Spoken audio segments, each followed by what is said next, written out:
հայրիկին իմ ճանաչողության հենց առաջին փուլից ճանաչել եմ որպես քաղաքական գործիչ։ Շատ ափսոսում եմ, բայց որպես Մովսես հայրիկ այդպես էլ չճանաչեցի, չհասցրեցի ունենալ որպես ուղղակի Մովսես հայրիկ։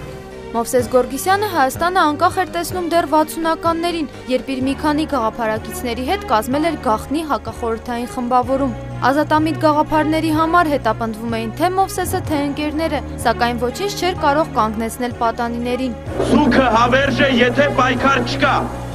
Մենք միշտ կսքանք, եթե չպայքարենք։ Հպարտ եմ, որ ապրել եմ մի ընտանիքում, որ մեծ ներդրում է ունեցել անկախության հիմնադրման, Հայաստանի Հանրապետությանն անկախություն տալու գործում։ Գուցե մի քիչ անհամեստ հնչի, բայց փոքր ժամանակ ընկալումս իմ ծնողների եւ Հայաստանի Հանրապետությանն այսպեսին է եղել։ Կարծել եմ, որ ծնողներիս երջանկացրել է իմ ծնունդը, որպես ընտանիքի անդամ, եւ որպես մարդ, որպես քաղաքացի երջանկացրել է իրենց որդին, որը ինձանից մի քանի տարի ավելի ուշ ծնվեց եւ անկախություն էր անունը։ Իրեն վերաբերվել եմ որպես կրտսեր եղբոր, սպասված, մեծ սեր եմ տվել, հոգատարություն, ներողամտություն ու երբեմն նաեւ խանդ, որովհետեւ որ ինչպես հայ իրականության մեջ բոլոր ընտանիքներում եղբորս ավելի մեծ ուշադրություն էր հասնում։ Ու պատահական չի, որ տարիներ հետո, երբ որ նամակ գրելու ցանկություն առաջացավ ինձ մոտ, ես կռիվ էի անում հայրիկին հետ ու ասում, որ դու նախընտրեցիր որդուդ, հայրենիքը։ Գորգիսյանի կինը Ռուզանը նրա գաղափարակիցն էր, ընկերը։ 1982-ին ծնվեց նրանց միակ զավակը Գոհարիկը։ Առաջին դասարանում հիշում եմ, որ շատ ուշ ժամերի սպասում էինք բանտի մոտ, որ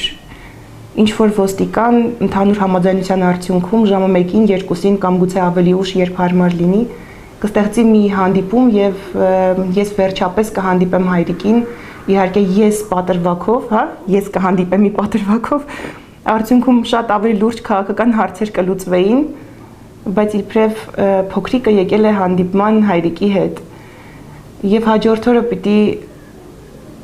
Չարենցյան Վան դպրոցի առաջին դասարանի սեղանին գլուխս դնեի ու քնեի, որովհետև նորմալ չէր, որ փոքրիկ ամբողջ գիշեր քնած չէր եղել ու պիտի ստանայի մեծ ներողամտություն ու ուսուցչից, որովհետև բոլորը հասկանում էին, բոլորը գնահատում էին ու բոլորը սիրում էին հայրիկին։ 80-ականների վերջում, երբ սկսվեց Ղարաբաղյան շարժումը, Մովսեսն էլ ավելի պարզ սկսեց տեսնել անկախ Հայաստանը։ Նա առաջինն էր Խորհրդային Միության կազմում գտնվող Հայաստանում, ով 88-ին պարզեց եռագույնը հանրահավաքի հարթակից։ Մայիսի 28-ը տատիկիս ծննդյան օրն էր, եւ հայրիկը 88-ին, երբ որ պարզեց անկախության հրապարակում եռագույն դրոշը, բերեց ու նվիրեց տատիկին, որովհետեւ ինքը անկախությունը հավանաբար լսել էր օրոցայինում։ Ու միակ մեծ նվերը պիտի լիներ հետ տալու այն, ինչ տրվել էր իրենից մորից։ Իսկ սեպտեմբերի 21-ը որպես անկախության օր, այսպես է, ես ընկալեցի եւ մեր ընտանիքը այդպիսին էր ընկալումը, որ անկախություն մենք ձեռք բերեցինք 88-ին։ Հրաշք մի հաղթանակ, ինքնորոշում, մարդիկ ոտքի էին ելել, իրենք ընտրել էին իրենց ճանապարհն, իրենք արդեն անկախ էին, իրենք հոգու կապանքներից դուրս էին եկել եւ մենք արդեն անկախ էինք։ 89-ին մենք արդեն նշում էինք մեր անկախությունը, արդեն մի տարեկան էր մեր անկախությունը եւ ժողովրդի մեծ պահանջով հայրիկին արձակեցին բանտից եւ միանգամից բանտից եկավ հրապարակ ու ելույթ ունեցավ։ Ու կան հայտնի կադրեր, որ հայրիկը ուղղակի եռագույնով սրբում է երեսն ու համբուրում։ Սեպտեմբերի 21-ի հռչակագրի ժամանակ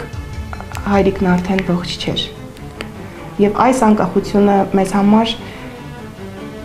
պարզապես ամրագրում էր նրա ինչ ունեինք։ Սեպտեմբերի 21-ին հերթական մի տարի հայրիկին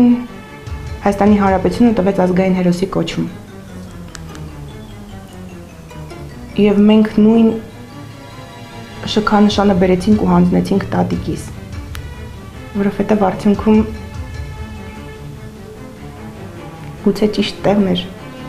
Գորգիսյանը չէր դադարում կրկնել, որ Հայաստանն անկախ է եւ որ ադրբեջանական սադրանքների հետևում կանգնած է խորհրդային բանակը։ Հենց այդ համոզմունքով նա մեկնեց Երասխավան եւ 1990 թվականի հունվարի 19-ին Երասխավանի բլրի վրա լսվեց ազատամարտիկի վերջին խոսքը. «Չեք տեսնում, սա խաղ է, թատրոն»։ Մովսեսն ընկավ թշնամու գնդակից։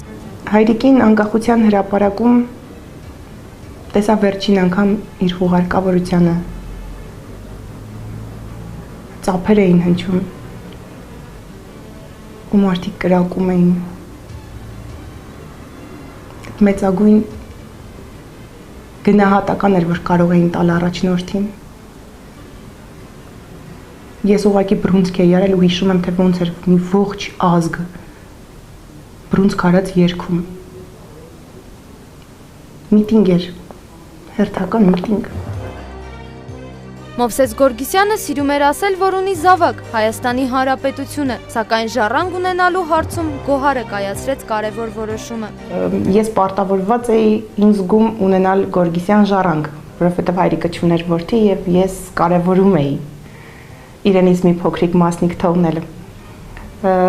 Իսկ ամուսնուս համար այդպես էր, ազգային հերոսը եւ իմն էր եւ իրենը, եւ բնականաբար մեծագույն պատիվ էր նաեւ իրեն։ Եվ մի անգամ նույնիսկ կատակով ասեց, որ երբևէ չէր էլ մտածել, որ Մովսես Գորգիսյանի հայրը կլինի։ Չէ՞ թե ազատ եւ անկախ Հայաստանը։ Կեցե այն Հայաստանը, որը վաղն է գալու։ Հայաստանը, հա, ասում են կեցե այն Հայաստանը, որ վաղն է գալու։ Հայաստանը արդեն եկել է, որովհետեւ մենք այսօր Հայաստանի Հանրապետության քաղաքացի ենք։ Այն թե ինչպիսին է այս Հայաստանը, դա ուրիշ խնդիր է։ Բնականաբար մենք մշտապես կարող ենք խոսել վաղվա Հայաստանի համար։ Իսկ այսօր ես ունեմ արդեն փոքրիկ, որը Մովսես Գորգիսյանն է, եւ բազում Մովսեսներից մեկը, չեմ ուզում իրեն առանձնացնել,